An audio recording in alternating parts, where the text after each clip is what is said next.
You said to former President Duterte, kayo ngayon ang mananagot. So let's get specific. Now that all cases have been dismissed, how do you plan to move forward?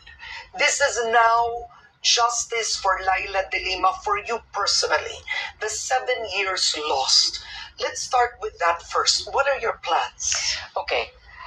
Yes, the other day I attained justice and vindication. Indeed, if all your cases, especially criminal cases, and the three of them carried supposedly the penalty of life imprisonment if convicted, it was, it is justice for me.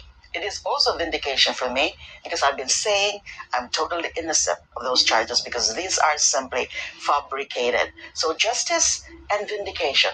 Vindication before those, especially who doubted my innocence, and even before those who continue to doubt my innocence. So both justice and vindication. But for me personally, and I think and I hope that people would understand that it cannot be full justice and vindication or complete vindication until and unless those responsible for the political persecution, for the fabrication of these charges, are held accountable or are made to answer because they did inflict a lot of wrongs upon my person, upon my dignity, upon my honor, upon my liberty. 7 years of being deprived of liberty is no small matter. And especially if you're innocent. When you file for damages, what are you planning to file? Okay, my legal team, because of course before the dismissal the other day of this last case, they needed to focus first on the cases. And then after that, they're now studying. Although they started studying the legal options, what specific cases are to be filed against whom? Not just Mr. Duterte, but some other individuals who were his accomplices in the persecution. Now, but we cannot yet disclose what specific cases, but damages could be one. And of course, it's about malicious prosecution, false prosecution, and then damages, and then libel, perjury against certain witnesses. Kinakailangan daw pong ibangon ni Laila de Lima ang kanyang reputasyon, na nasira yung reputasyon niya dahil sa paninira. Alam niyo na kung sino yung tinutukoy. Okay, alam mo, Senator de Lima, ito maliliit lang po ito, hindi tayo magpapakahaba dito.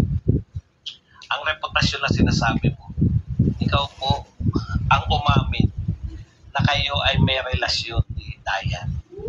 Hindi po sinira yan. Hindi po ipinansira yan. No? Yung reputasyon mo bilang babae, no, na nakipagrelasyon sa may asawa, kami ba yun? Kami ba umamin? Inamin po ni Senadora Laila de Lima na nagkarelasyon sila ng kanyang dating driver at bodyguard na si Ronnie Daya. Yan ay sa eksklusibong panayam ni Maring Winnie Monson sa programang Bawal ang Pasaway kay Maring Winnie. The question that arises in the minds of everybody is, why did she fall for and drive her bodyguard? Ranges of a woman. How long did the affair last? A few years. We became so close. That's it, because I trusted him. And syempre, yeah, na ano po ang loob ko. Totoo po, may relasyon kami. 7 years. Sa pang na-discovery ko na sana po ay isinapubliko ng West, no, at pinagsabihan ng public prosecutors ay yung naging teacher pala ni Judge, itong si dating Senator Laila de Lima, no, na alam ako po, 20 years na ako nagtuturo ng batas, talaga naman po magkakaroon ng special na relasyon. Kung merong moral ascendancy ang mga guro sa kanilang mga estudyante, lalong-lalo na po sa law school. Ang akin lang, pinagbigay alam pa ho ito sa prosecution. Hindi naman po talaga siya batayan para mag-recuse, pero tingin ko may karapatan malaman ng prosecutors ang ganitong katotohanan. No? At kung bakit kung hindi naman ito pinagbigay alam sa prosecution, bakit? Ito po isang material na bagay na makaka-apekto sa pagiging patas ng isang juez. Ngayong lumabas yan, hindi rin magandang iisipin ng tao bakit itinago in the first place? Dapat maiwasan ang lahat ng bagay na magkakaroon ng alinlangan ng taong bayan na isang desisyon ay hindi patas.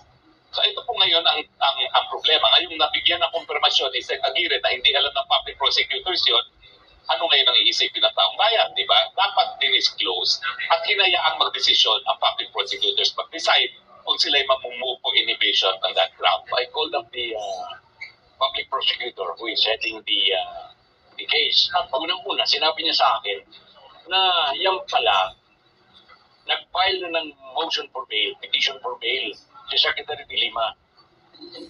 Dinina yan noong si Judge Ventura. So, anong ibig sabihin ng denial? Ang ibig sabihin ng denial, kasi alam natin na lahat ng mga kaso is bailable except in capital offenses where the evidence of guilt is strong. Yes. Now, since it was denied by Judge Ventura, then it means that sa kanyang pananaw, malakas ang ebidensya. The evidence of guilt was strong. So, pagkatapos doon, nang mapalitan si Judge Bonaventura ni Judge Sito, nag-motion for reconsideration ang defense, si De Lima. At nireview yan ni Judge Sito. Ano ang sabi ni Judge Sito sa kanyang decision para mabigyan ng piyansa or bail si De Lima? Sabi niya ganyan, napakahina pala naman ang kaso naging Secretary de Lima. So, parang alam mo na mabibigyan talaga ng bail at hindi lamang yun. Makakwit na.